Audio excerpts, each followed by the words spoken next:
Welcome to Oregon Voters Digest, the program that brings forward the social and political issues that are important to people living here in the Pacific Northwest. And now, your host, Bruce Broussard. Okay, folks, again, my name is Bruce Broussard, your host here, Oregon Voter Digest. Well, George, we've got issues here that we're facing with that we're trying to educate and inform. And we all need to be educated and informed. This particular show, as usual, this is a wake-up call. We're living in an era now that we need to understand what we're dealing with today. And typically in these United States, we will deal with it. We will deal with it. And we want to make sure that we understand who we are, who the enemy is, and who the enemy is not. Okay? We're not the enemy. And however, we have to make sure we're all online together. Very, very important. So what we're going to do today is that we've heard the word again. It's a wake-up call. We live in that era. It's a wake-up call. And we need to wake up call. We need to wake up in regards to the whole issue of protection. Well, what is the definition of protection? What is law enforcement? What is that all about? Well, the bottom line is that if you saw the show on the Constitution with Jerry Jackson, he talked through that whole process in terms of that one element. And went through wars and this, that, and the other in this country. And we organized ourselves. So now we want to do from a local standpoint, you've heard of the word again, like I indicated before, the wake-up call. From the presidential standpoint, it's not a Trump, it's who sits in that seat. He's president of the United States. Well, the same thing with reference to enforcement and protection. We need that as part of our system, as part of the system. Well, this particular hour, we're going to spend some time trying to educate you about what does the word ICE mean? What function does ICE play? Why do they exist? What is the National Guard? What is the state National Guard? What is the federal National Guard? Mm-hmm. So we're going to be talking about a whole bunch of these kinds of deals, and we got three individuals here. All of us happen to be a part of that sentence. Some of us represent the federal, and some will represent the local. I identify the local as the state protectionist. Mm-hmm. I identify the federal as, i.e., the federal government aspect of it. When you start thinking about the outside forces fighting wars off the shores. So that's what we're going to do. Like I said, it's a little confusing. You notice how it's coming out. To a certain degree, people are not even trying to respond that way. But we're going to try to do something with that. And joining me today is to my right and to your left, looking at me, is a former Marine. Well, a Marine, once a Marine, always a Marine. We got, but he's also besides a Marine, he's a state militia guy too. Exactly. Okay, he's sergeant major. He's a sergeant major in the Guard, Washington, and then like I said, the Marine Corps. Then we got John Sweeney here.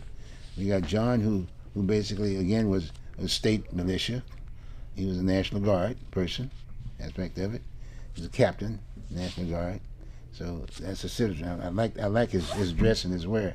Sergeant Major's got his bars on that. John is like a regular civilian. Got me? That's a very important piece. Got me? Very, very important piece. So with that, why don't we just kind of like go around the room and give us a little background on who we are and how we got to where we are sitting with right now. Okay. So we'll start off with the federal part, and we'll go with the Sergeant Major here. No problem. Talk about the Marine Corps. Well, first of all, let me introduce myself. My name is Command Sergeant Major, retired from the Washington State Guard. Leslie Wright. I spent 17 years in, and I have worked here in the United States for years. We have fought floods, landslides, firefighting. We have done all of this here, right in our country here. Mm-hmm. Now we are here to protect our state from any type of foreign or domestic We're here to help as much as we possibly can. Now, you have the police department, you have the fire department. I work with all of them. I work with all types of militia, organizations here. Matter of fact, we even gave a softball game one year, what we called a softball game of heroes. That was all the fire department, the police department, the National Guard, the Marine Corps, everybody was involved, and it was a great thing. It was a great thing, and I was commandant of the whole Puget Sound for the Marine Corps League at the time, and I sponsored it. Now, what we have to look forward to in the future is we need young people to step in and help. Young people need to step in and be responsible for their state and for their country. Because when you get out here, and I looked at Mr. Trump, for instance, my commander-in-chief, and I saw what he has accomplished for us, drugs. That's a huge, huge deal. And you talking about 100, have you ever been to a Ducks game? Oh, yeah. Have you ever been to any NFL? Have you seen the Super Bowl? All those people in there? That's how many people are dying a year. They're dying every single day behind those drugs, sitting on, and that's a domestic problem. Young people. Young people. No, I mean, listen, my generation have had its day. We have had our day, but the young people, the one has got to step up. That's the wake-up call. That's the wake-up call, because they're dying by the hundreds of thousands. And that's why we're sitting here. And that's why we're sitting here today. We're talking about trying to figure out what we're going to do about this. Problem and get it. That's right. And what I've seen my commander-in-chief have done, he have stepped up the drug problem, have stepped it up. Everybody knows you got relatives who have died. You got people right now that all of us at this table know who have passed on behind drugs. And me being a militia, a command sergeant major, and I tell you, I've seen it. The people here in our country have seen just as much as a person would go to Iraq. Matter of fact, the police department have seen so much out there. And how can we help them? What can we do? And then I hear people, well, we're going to defund the police department. What the devil are you talking about? If they defund the people who are helping us, who going to help when we have problems? What's going to happen? The young people are dying, and we got to do something about this. Well, look here. On your particular point, here we're sitting, as you say, the age factor. John's going to be basically talking along the same particular line. When you start thinking about how we got to this particular point where we're articulating the way you're doing, you went to boot camp. Yes, sir. I went to boot camp. You joined the Marine Corps. I did. You did have a draft. Right? I did. And I joined. No, but there was a draft at that time. Yes, sir. I mean, everybody served. I joined. During the time, everybody was serving. So my point is, I guess the point I'm just saying is that that's something that we've gotten away from. The Marine Corps saved my life. You hear me? The Marine Corps, now they ran the devil out of me. Now they ran me to the point where I was like, could I make it? Yeah, right. But they made me see what I can accomplish. Why did you join as opposed to just basically going? Did you get your draft letters? I did, but I joined because, I'll be honest with you, I had nowhere to go. Like many. By many young people of color, they had nowhere to go. all of my friends went. Most of all the friends that I know of that I was in school with or played basketball with and football at that particular time, we all went to the military. And I'm gonna be honest with you. And they volunteered. They volunteered. Okay, but the draft was there. The draft was the. I think the draft had just started. Coming to the end of it. But let me tell you this. Talking about the Vietnam War? I'm talking about the Vietnam War. Vietnam War. Okay. Yes, sir. Yeah. Because I'm gonna tell you something. In 1975, I had a choice to go to Longapo in the Philippine Islands. From Longapo, we went to Vietnam, and they kept me here. You know, but the people itself, the young people, are the ones that I'm concerned with, and they don't even know. Well, but they don't have a war. It's getting there. I mean, they've gone through this whole idea of recruitment aspect of it. I've been there, but my point, I guess, the point I'm making is that the draft was a very important entity. That's normally what they will do, yes. right? Yes, it was huge. And they do the recruiting aspect of it. Let's get John in there because we want to make sure we get this good hour in here. The three of us all talking. That's right. Okay, John. Now, John is in civilian attire, no problem. But again, he got his bars up there.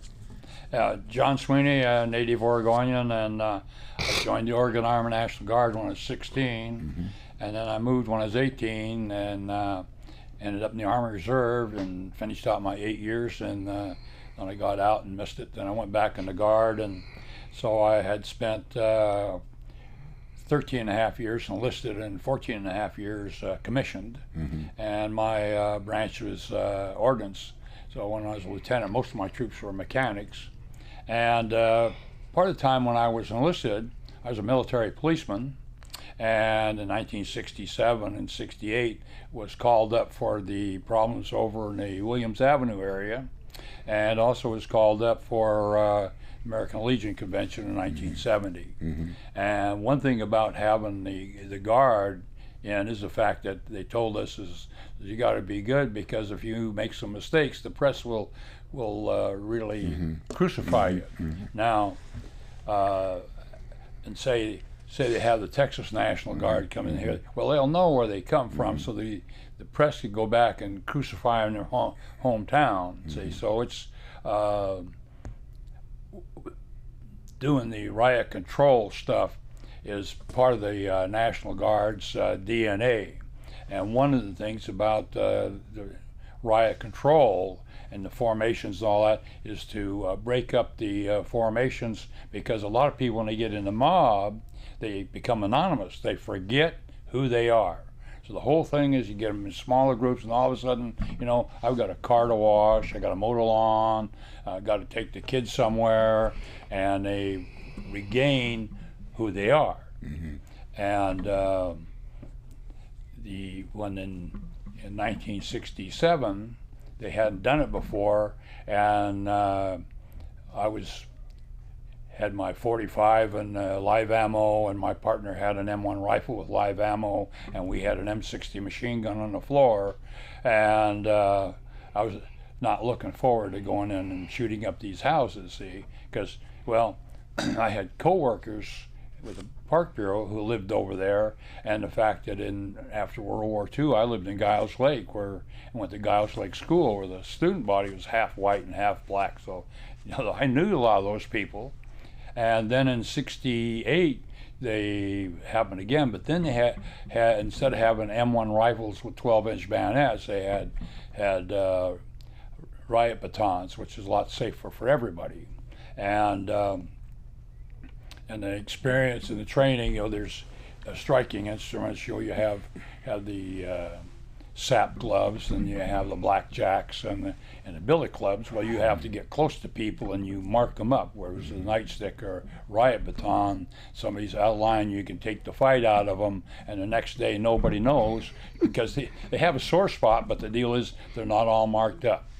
And then in 1970, I was a special driver for the American Legion Convention, and the National Guard was called up, and and they did a little show of force, but they never had to get out there and hurt people. And you weren't shooting people. Yeah, and back in '67 and '68, thankfully the city of Portland and the civic leaders got together, got things calmed down, and Multnomah County was a full-service government, so they took over street patrol clear down to 33rd, so that allowed the police more to concentrate on the problem there.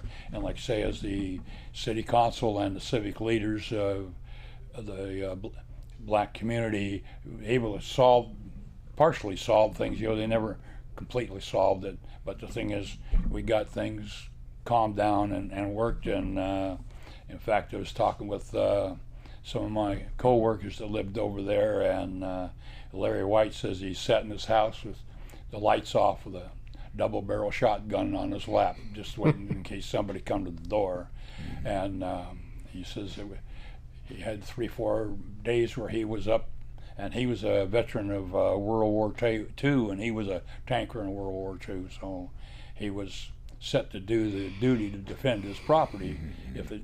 But I guess the point I'm making here, as we're talking here, you were all there to enforce the laws. Yeah.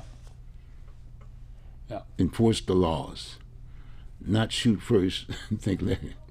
To enforce the law, especially from a state militia standpoint. Yes. Well, you lived in those communities. You got me? You were part of the communities. You were not fighting a federal war. It's a different ball game. It's a whole different ball game. You're right. So now again, bringing it home here, when you think about that's what I'm talking about. We wanted to define the word ICE. They got various nomenclature for folks who basically enforce laws. We got Portland Police. You got Seattle Police. I mean, they've got the uniform. They put on a uniform. But in most cases, the state, as far as the state militia is concerned, they have a uniform, and they're from that community. They're very familiar with that community. Well, I'd like to make another point. Is remember at Portland State, they had trouble there, and they had got a verbal permission to have a first aid tent. And it was inspected, and they had Band-Aids and aspirin and Bufferin. Okay. But somehow the paperwork didn't come through, and so they got all upset about it. What paper were you talking about? What paper? What paper? You said paper didn't come through. What do you mean? The permit paperwork didn't come down, and so they had permitting them for that location? For that location. Okay. And they got all upset about the structure, see? Who got upset? Well, actually, Portland State, see. Who the administration? The administration. Okay, so administration. This is the point I want to make. Okay, the fact that. I just want to know. But the thing is that the police were sent by the riot squad, and the captain was delaying because it was starting to peter out. So they ordered the captain, which came from the mayor and the police chief, down to the captain. You move on those guys, or you're fired. And that's why they moved on them, because what really is, when you're down there and say you're demonstrating and you see the police show up or the National Guard show up, don't get mad at them, because that was a case of administrative and or political failure, because the deal is they didn't solve the problem when they could have, and they knew a lot of times that there was a problem and they could have done something to solve the problem. And say you have a list of 100 problems. Well, if you can solve 20 of them, it makes things easier. But the thing is, you got to look at the top people. You know, it's like when the veterans from World War I rioted in Washington. The deal is, and they had General MacArthur go in there and push them. Well, the thing is, it was Roosevelt that told MacArthur to do his job. Okay, so there are people upset at MacArthur. No, you should be upset at Roosevelt, just the same as somebody way up above does that. A person who wears a uniform is under orders. That's right. Doing his job. Under orders. He's just doing his job. He's doing his job. They're giving them orders and said, this is what you do. Yeah. That's right. And then that person goes out in that uniform. just to make sure people know that. That's right. You know what I mean? And so it's not about they just doing this automatically. No. They have orders. Yeah. And the person who basically give those orders, the people have either elected them or the like. Okay? But they define basically what the issue is and given to the folks who have the uniform. They don't necessarily wear you. They may wear a suit and tie or whatever. That's right. But they basically are sitting in the seat. That's right. That basically we the people have said we've elected you, if you will, to deal with this issue. That's right. Okay, and then it goes right back to the people, because it still is a state of the. But the person that's there Right. get blamed for everything. Exactly. You know, That's why we're trying to educate. that's right. That's why we're educating.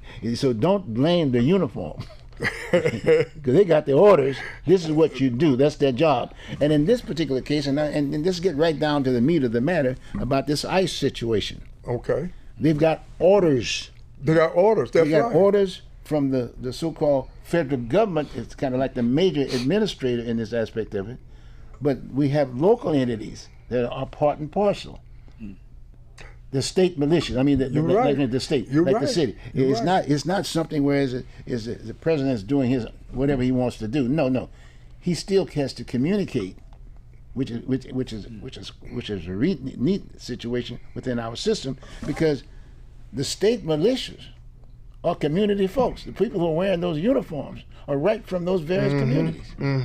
That's why they always have to identify that entity first. That's right. They have orders. Now, let's not forget that. And the folks need to know that.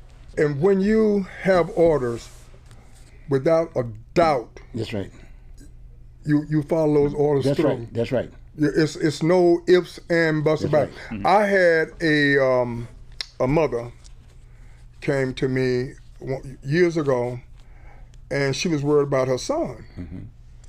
And she was worried, well, he's committing suicide if he go out there. That's what he signed up for. That's his job. And that's my job. And that's any person that put that uniform on, that's their job to carry out The orders. of Give it to them. whoever That's in right. charge. That's what that job is. That's right. That's right. And if you want to have some impact, and it's part of the system, you can either elect that person or not.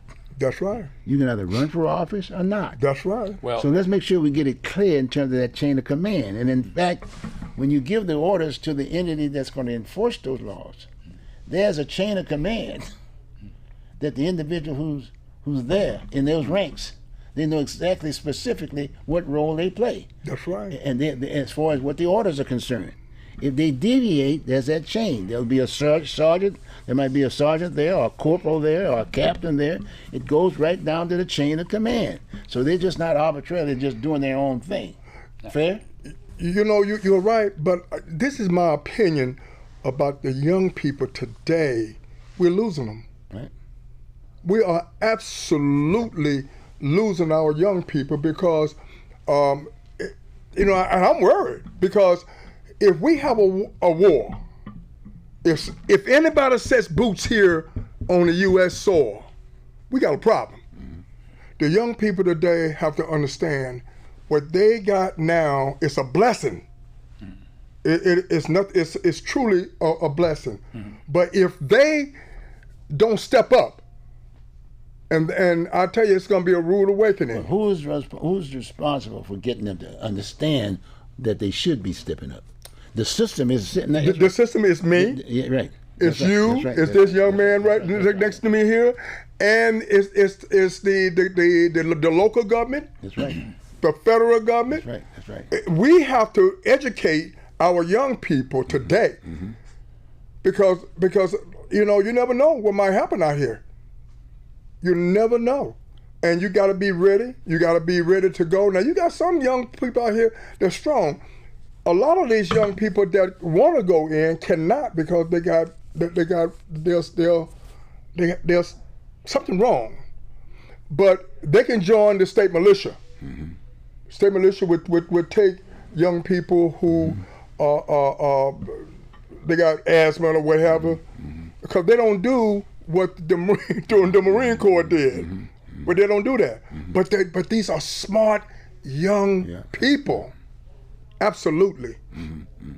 Well, one of the things is that the schools have been letting them down, and they don't have a feeling for the future. And in fact, I run for a school board one time, and I talked to Willamette Week, and I talked to the school union, and it stresses to have everybody graduate from high school. They were not interested. They're not interested, and they don't have something motivation for something that they want to be. In fact, a lot of young people, they say, well, when I'm 25, I want to commit suicide. Well, when I was 11, I got a magazine, Air Trails, had 2 jet fighters, and I want to be an Air Force fighter pilot. And so I read the qualifications. One, you had to be high school graduate. See, so I was going to graduate high school if I had to kill somebody. And the other thing is you had to be 5 foot, 5'8", and I was 5'2". I was afraid it'd stunt my growth, so I never smoked, and never did drugs. I kept growing until I was 25, and at 6'2.5". Now, I never joined the Air Force, never become a pilot. I did become an officer in the Army National Guard. See, but the thing is to inspire people. What do you want to be? And these are the steps for it. See, and in fact, we had a. What about that uniform, John? And it's not just being an officer. The system gives you the opportunity for everybody, from a private on up. That's right. Well, the deal is, even when you're a private E1, and we were all private E1s at one But time. you don't necessarily have to. In fact, when I was a recruiter during the Vietnam War, we had a thing called expungement. Mm-hmm. If you committed crimes, in fact, if you even graduated from school, they still give you a test. You know, blah, blah, blah. You could join the military aspect of it. We had expungement. It was an opportunity for anybody and everybody. And in fact, that was one of the things that I did personally. I would go down to the court system, even though the court. Do you remember the judge when people with young people used to make mistakes and commit a crime? That's right. The judge say, "I'm gonna give you a choice. That's right. You can go to prison or you can go to the Marine Corps." That's right. And there's a recruiter sitting up there in the deal. Exactly. I'm going to recess. I went through that process. We're going to recess, and Gunny, can you take this young man and talk to him a little bit? And that's what I did. And I to find out whether or not the kid can make him through boot camp. First off, I had a guy in my guard outfit that he got in a little bit of trouble, and so he was going to join up, but he did join the guard instead. And he went to welding school. See. But then he wear the uniform, so he went uniform. He went to welding school. Gave him a job. Yeah, basic, and then 17 weeks of welding school. Got him working for an outfit, and when he was 25 years old, had his own company, 3 welders, office manager, high school education, making $200,000 a year in mid-70s. Yeah, but that was not the purpose. The purpose was to get him in that uniform. That uniform put him there. That's right. Well, like I said, and if there was an issue with public safety and this, that, and the other. That's right. They'd bring him back, and he had to put that uniform on. That's right. And he had to march, and as a chain of command that he had to respect. Yeah. It wasn't about making a buck. That's right. It wasn't about making a buck. Yeah, but I'm saying is, you're a private E1, you put that uniform on, and you look in that mirror, and it makes a difference, right there. It makes you proud. It makes you very. Absolutely. But when we were coming up, that was part of the system. Yeah. But that's the worst thing about the Vietnam War. When it ended, they ended the draft, because one of the other things, besides not that many people coming in, they're going to college, and the deal is, and they're borrowing money that they can't go bankrupt on, and some of these people have got 5-6 years of college and $500,000-$600,000 worth of debt, and you can't go bankrupt on a student loan. Yeah, but again, here we go again. The military provided some money. That's right. The military did. You put that uniform on. At the end of your cycle aspect of it, you can go to school. That's right. Yeah. You know, they had those, but specifically, its whole purpose was public safety. That's right. That was the whole purpose. They want to make sure you take care of the troops. Right? That's right. You got my point? So, that's right. So that's what I'm saying. So we're kind of like stuck on, just like basically dealing with the personality deal with reference to the president. Playing personality. But now, same thing here with reference to the ICE thing. Those folks who are wearing uniforms are from the community. Now, they're the state militia. They're from the community. The federal troops is a different ballgame. They're still within the United States from other communities. But priority right. The folks who live here and this, that, and the other, who are the guardmen's folks aspect of it, who live in these communities, are the ones that are basically providing the safety initially. And there's always the backup troop, the backup, the federal aspect of it. But there's a chain. There's a chain of command there, in terms of how that thing flows. And it's not, and just like Sergeant Major made the point about, it's not them that's the problem. They're the chain of command. That's right. They've got orders. They've got orders. And you have to follow them orders. And I might make a point. I can remember when that first situation, when President Trump basically sent those troops in a rioting situation here in the Portland metropolitan area. He dealt with the mayor. He called the mayor and asked the mayor, told the mayor, look, I've got some troops that will help you deal with this rioting situation. The mayor said no, and he did not go beyond that point. You understand what I'm saying? He did not go beyond that particular point. Do you mind if I make a point? Hold on. We're talking. This is okay. In general, this is good. We're having a conversation. When the president asked the mayor for that, did the mayor know they was tearing up the city? Yep. Completely Yep. tearing up, Yep. taking over police departments. Yep. Why is that happening in America? Well, they're afraid to offend somebody, and when you get in charge, the deal is you can't make everybody happy. Somebody's going to be unhappy. Let me make my point on that. It's not about who you, excuse my language, piss off. It's who you got to take care of. On the issue, for the issue. On the issue. I seen those kids out there, and most of the people that was riding didn't even live here. No, right. Yeah. They was bust in Yep. and was tearing up our city, and we let them do it. Yep. The mayor, all due respect, at the time, I don't know the gentleman. His name was Wheeler. You know, Mayor Wheeler. He was weak. Yeah, right. Absolutely. That's right. You know, he let those people just walk over and look at downtown right now, it's almost empty. Yeah. If they would have had somebody that called out the National Guard and romped and stomped on them about the third night, it'd have been over, and our city would be good. And the deal is, it's not. They let our city die. They did. Well, but beyond, again, from that same point that you're talking about, but they still had a Portland Police Department. But listen. No. But my point is that their hands were tied also. You understand what I'm saying? Their hands were tied. Because the mayor tied them. That's right. Because They weren't given the orders, if you will. Listen, the mayor, if you have a weak link in a chain, Hey, that's right. it's gonna break. That's right. And it's gonna hurt. And if you got 3 people down on that link, and that link breaks, everybody That's right. goes away. That's right. If the mayor has stepped up at that particular time and put his foot, I hate to say it like this, on those young people's neck, we wouldn't be here today. It wouldn't. Downtown would not be empty. I have seen with my own eyes what people was doing down there. It was absolutely horrible. Well, we've got laws on the books, you see what I mean, that says, hey, if you do this, this happens, right? That type of routine. All of a sudden, the laws weren't enforced.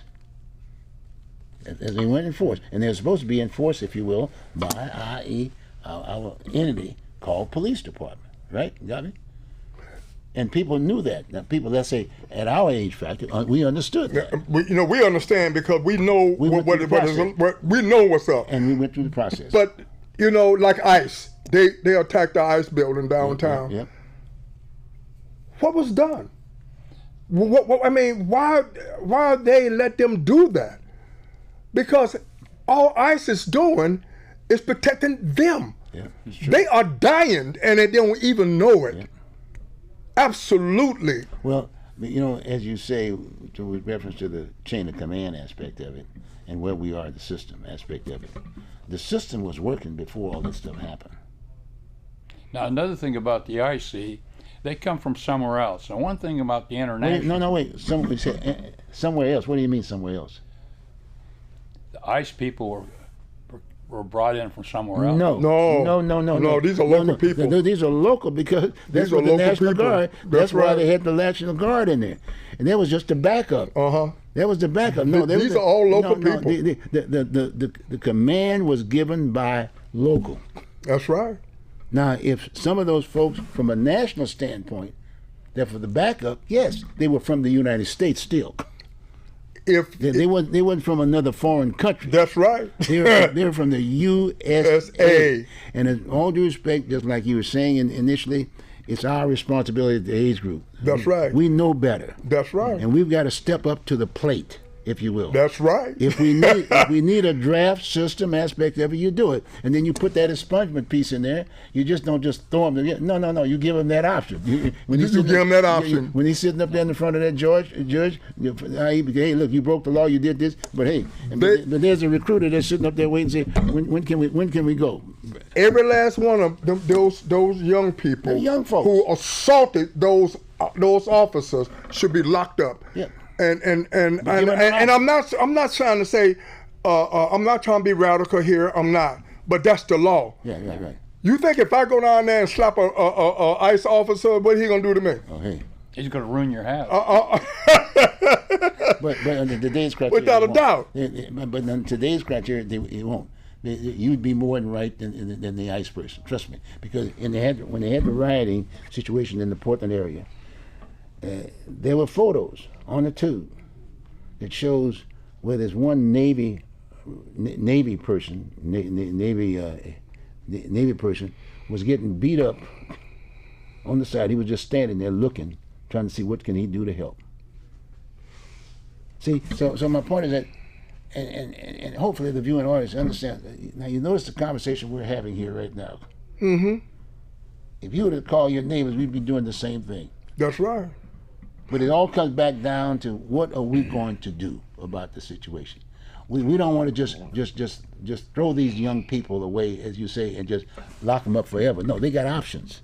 We've got to educate these young people about what this system was about, how we got there. That's right. We got to educate them If they want to listen. Yeah, but my point is that when we were coming up, that's it. The system knew that we were young. And we weren't educated, right? That's right. So they put these options out there. That's why they sent the recruiter like me over there, because that young man was looking at your uniforms. I want to be like that, something like that. When a young person look at us today, they look at us as old people, and we don't know what we're talking about, right. and we see now. They think that we don't know what the devil is going on out here. But I'm gonna tell you something. When you see a person with gray hair, that's knowledge. That's right, big time. And you listen to that person who got knowledge. That's right. Because it'll save your life one day. That's right. Now, what we have to do is work together. Now, I'm running for office, and I want to make the best for everybody. I'm here for the people. Yeah.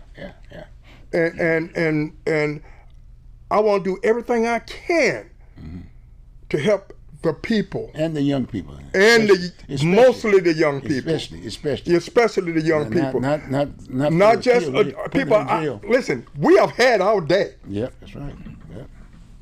I mean, you have had your day. I've had mine. I'm 71 years old.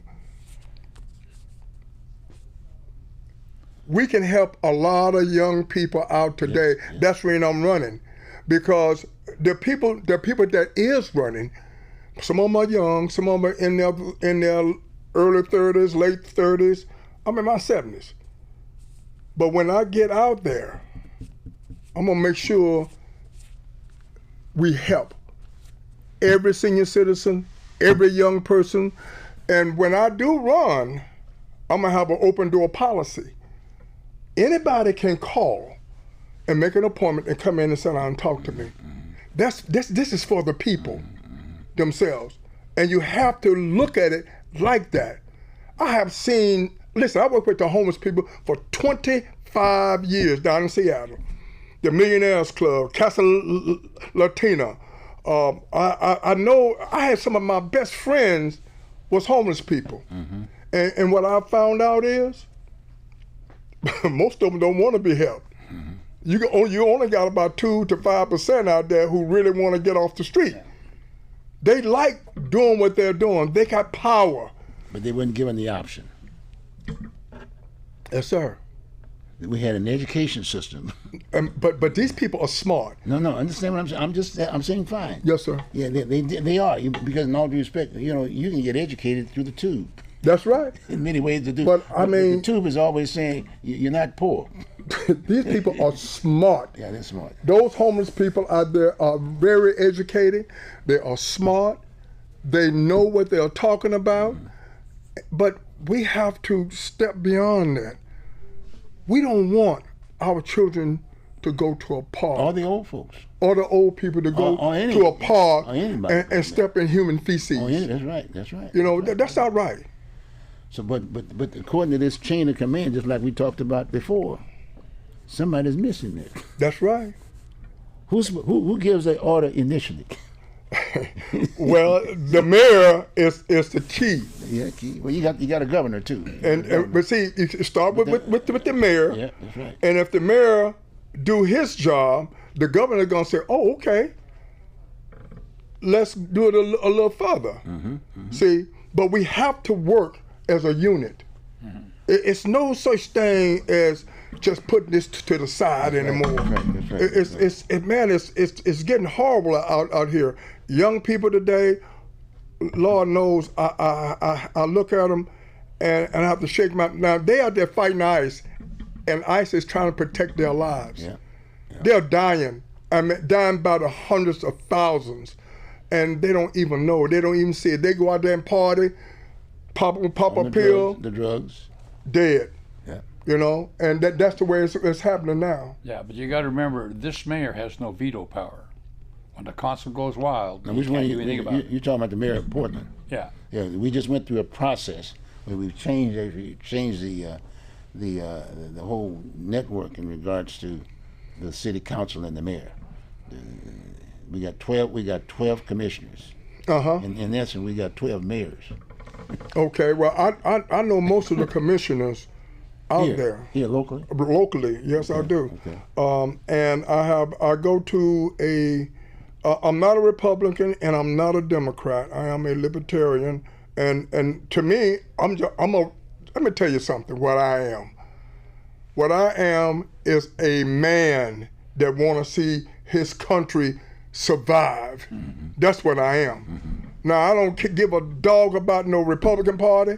I don't give a dog about the Democratic Party. I care about our neighborhoods, our children, and the people around us. See, and they can sit there and argue and fuss all day long. What is they accomplishing? But you had the option. You took advantage of the situation. I do. I mean, the system, you know, because you got in that Marine Corps. When the Marine Corps gave me a wide awakening. And what the Marine Corps did, like most cases, people who basically, you had options. You had a various services aspect of it, right? You had the Navy, you had the Air Force. So those are all, you volunteer for those entities. You got the Army, that's a whole different ballgame. And during the wartime, they basically pick up and fill up the other ranks aspect of it. But the bottom line is that when you volunteered in the Marine Corps, they took you to boot camp. Boot camp was hell. Absolutely hell back then. I mean, I'm gonna be honest with you. I've never seen nothing like that before in my life. Yeah. And now listen, it's not a bad thing. Oh. It opened my eyes to the real world. And you know what the Marine Corps saved my life. I know that. A lot of us. Many of us. It saved my life because I wouldn't be the man I am today if it wasn't for the United States Marine Corps. Yeah. Same here aspect. Well, you see the other thing too, when you start thinking about boot camp, and I think even when I ran the same boat, you know, it wasn't about, excuse the French, talking about our local stuff. It wasn't about, okay, fine, you're in the city here, and by the way, if you want to get off the street tonight, you can come over here and we've got some beds here that you can sleep in. But then in the morning, you can go wherever you want to. You go back doing what you want to do. Well, guess what? That was the old Marine Corps. They ain't like that anymore. Well, no. It was worse than that. It was tough. You know what I mean? You had to really be tough to get in the Corps at the point in time. But the point I'm trying to say, it was a confined area. Yes, it was. It was a total controlled area. Okay, for a certain period of time. So that you couldn't basically go back and do some of the things you were doing, the things that you. No, you couldn't. You couldn't. So you didn't want to. That's the thing that's lacking, if you will, now. If you will, I'm throwing the homeless problem sitting on the table right now. I'm throwing that on the table right now. When you think about the homeless problem aspect of it, everybody's sitting there saying, "Well, let's do a little handout." But hey, after you get through this, get out of here. You know what I mean? Let me say one more thing on that point. Yes, right. The homeless thing. Listen, those are real folks. These people are real American people, That's right. and they need help. somewhere to go. Now, they don't know what they want. I mean, they honestly don't. They'll tell you they like living on the street. They'll get food stamps, and they sell them to get drugs. Yeah. Now, let me tell you this here. If God blesses me to become the mayor of this city of Milwaukee, Oregon, because I'm definitely going to run in 26. Well, you have that option. I am going to get all the mayors in the whole area, and we're going to have a conference. And I'm going to try to work with that and get these people off the street. Give them a place to go. Have their own little community, but monitored. No drugs. No alcohol. Keep the premises up. Most of them are already educated. They are educated like you would not believe. They know what they want, but they just don't. But they want to live free. They don't want nobody to tell them what to do. But I've seen when they get mad at a business owner, they squat right there in front of his place and they defecate. Right in front of the man's building. That's wrong. Yeah, but what about society? Society sees that, and they just, they turn a blind eye to it. Because you ask yourself the question: after you get through eating the meal, I know it. Where do you go? Society. So Society. if a person don't have a place to go, what are you going to do? They're gonna go anywhere they can, and at the time that it's about ready to go. That's right. Okay. So the key is that you don't sit up there and feed a person, and then tell them you can't go use the restroom. I'm just being straight up with you. I am so put out with the system sometimes because the system is holding everybody back. You have to be able to get out here and help.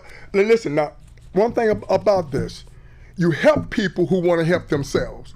Now, if they don't want to be helped, and the city government, the state government, and the federal government, they turn a blind eye. And I see some of these organizations, they have these food wagons come along and give them clothes, and they say, well, we helping the home. No, you're not. All you doing is just fueling the problem. Enforce the law. That's right. There you go. That's now. Enforce the law and make sure that these people have a place to go. Well, get them off the street. And listen. It was a young man that came down to the executive club down in. We have a meeting every month. And he was from the city of Portland. And he was saying, well, one of the Republican candidates there, he says, well, how's Portland coming along? How is everything, how is looking? He says, well, it's coming along slowly, but we can, the mayor is doing whatever he can. And I looked at him and I said, what the hell is he talking about? You got options there. You put those people in uniform out there and enforce the law. I mean, it's illegal for you to stay outside. You know that? In a tent. The law is already in place. Just enforce it. But before you enforce the law, make sure they have 3 squares a day. Make sure they have a residence, a place to go. And see, and this is what nobody is doing. But the system is there. It's already there. It's already there. When you get picked up off the street for whatever, let's say if you're defecating, the city, like Portland Police, they take you to the county jail. Mm-hmm. The county jail check you in, vet you out, check you out, bathe you. That's right. Put you in an area, clean sheets, the whole 9 yards, right? The system. Go through that whole process. If you break the law. That's right. See, and I'm saying that, and then a lot of times when you get to the end of your term of, let's say that you go through a judge system, you get the opportunity to share what you did and why you did. The judge will say, okay, fine, you go over here or you go over here. But the person that's gone through that system, all you have to do is enforce the law. Enforce the laws that enforce are there. the laws that is already there. Now, if God permits me to win this election, okay, in 2026, I'm gonna get all the mayors together. We're gonna get the mayors and ODOC and all the people. Because see, what they'll do is, if you go under the bridges, that's not belong to the city. That belongs to ODOC. So what we can do is get everybody in where they cannot sleep under the bridges. They can't go out here and sleep. Listen, they go out there on the lake, that right here in Oregon City, and they live all down in the city, and they be defecating all down there in the waters and everything. And what are we gonna do about it? Well, yeah, you go to the people who were elected to office. But one of the things that bothers me is that they have these shelters, so they show up at 7 o'clock at night, and then they kick them out at 7 o'clock in the morning. That's what we have in the city right now. Yeah, instead of having where they can have a place to stay. This is why they need their own address. Now, when they come, remember when we was in the Marine Corps? Oh yeah. When they come in, now, I was on the Lawrence Lawson show in 2020. And Lawrence asked me, he says, Sergeant Major, he says, how you gonna help the homeless people? I said, number one, we need a system, set that up. When they come in, they should go through the same thing we went through with. They get clean clothes. They get their eyes tested. They get tested for any kind of ailment that they have. Okay? They do that now. That's the system. But they don't do it organized. No, but it's there. It's already there. Now, what you do is then when you get all this done, then put them in, give them an address. Mm-hmm. They have a small room. That's right. They have everything they want in that room. The system. And now all this junk, trash, drugs, alcohol, it's gone. Get rid of it. Yeah. Okay. Now, they can have their own little community. You put people in place where and enforce that to act right. Area, right? They ain't got no business defecating on the street. This is America. Yeah. You understand what I'm saying? This is the United States of America. Why do we have people out there sleeping on the street? Well, we got to go back to leadership. That's true. We really need the leadership, because in all due respect, people who have been elected to office today are afraid. Their priority is that I want to stay in this seat and I want to continue to collect this buck. You're right. I want that power, right? You got me? You're right. And so what I will do, I will just say, well, hey, the reason why I'm sitting up here, I can just sit here. I don't have to worry about dealing with these issues. That's right. I don't have to deal with it. The people have to wake up. Wake up. I had a lot of friends that was homeless. I ain't gonna name no name, but this young man used to sleep right in the doorway of the Millionaires Club with a sleeping bag down in Seattle. And when he wakes up, 6 o'clock in the morning, he'd be the first in line to get breakfast. Yeah. And I mean, I had a lot of, I've had friends that come to my home, sat down at my table and eat meals, and we had fun together. Mm-hmm. And when they leave my house, they go right back out there on the street. Mm-hmm. See, they like that. They're not going to change. We have to change them. Who allowed it then? Who allowed that? The system allowed them to do it. Okay, that's right. Because we got laws on the books that say you can't. But see, this is where I'm coming in at. I got you. Well, like I said, and the people need to speak up. Because in most cases, the people are sort of afraid to speak up. One, they don't feel like, I don't want to deal in politics. They don't want to run for no office. So the only people that who are articulate, who's got enough money, if you will, to put their ads in the paper. One more thing we should do, and make sure graffiti. Oh, that's another issue. That's the same thing. That's another. You're right. It's another issue, but have a who's the first person? A non-policy. Right. If they commit a crime, putting that crap on the freeways and signs, Pick them up. They should go to jail and give them enough time where they won't do it. That's right. But check this out. Who's the first person that gets out in the street when daylight opens up? The garbage man. Yeah. Well, he sees them paint. Yeah. He could just take the picture and then send it back to the dealer. But he ain't gonna do that. But what we should have is a system set that up where you have people patrolling the areas, and then when they see this happening, report it right away. Well, the deal is, I got about another minute. Real quick. Okay, I was with the Portland Parks, and I had an area out in North Portland, and we covered up the graffiti as fast as we could. And there was a guy who couldn't get a job because of disability, and I give him paint. He went around to places that weren't in the parks, and we kept it down, because the thing is, and real quick, John. Anyway, we painted over the stuff. I got you. And we got control of it. Okay, good. Well, look here. This has been good. And I did it in a very laymanish standpoint. People just talk like they want. Get your neighbors together, sit around the table, and talk about the issues within your respective areas. I mean, just let it come out, because you got to get involved, because it's the people who elect those folks. That's right. That's what it's all about. Pay attention. Okay, with that, I want to again thank you guys very, very much for being here, participating here in this piece. John, it's always a pleasure. And it's about the uniform. These guys have all worn uniform, including myself. And so consequently, I want to get into that statement. Okay.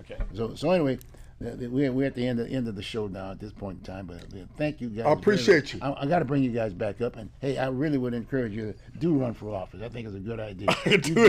You'd be good. You'd be good. Be good. John, same. John's run for office, by the way. He was elected one time, and I've run. I'm only interested in the primary seat because i.e. the Voters Digest. I'm a communicator. That's what I provide. So please get your neighbors, call your mayor up, write a letter to him. Keith Wilson is a nice guy. But well, you got me here. Right, I am running for mayor. I've been trying to call Keith. He won't return his calls. But anyway, we'll return it for him. Okay. Good. Thank you, sir. Folks, thank you very, very much for being with us today, and I'll see you next week. Take care. Yes, sir. The deal is, when Elvis Presley got drafted,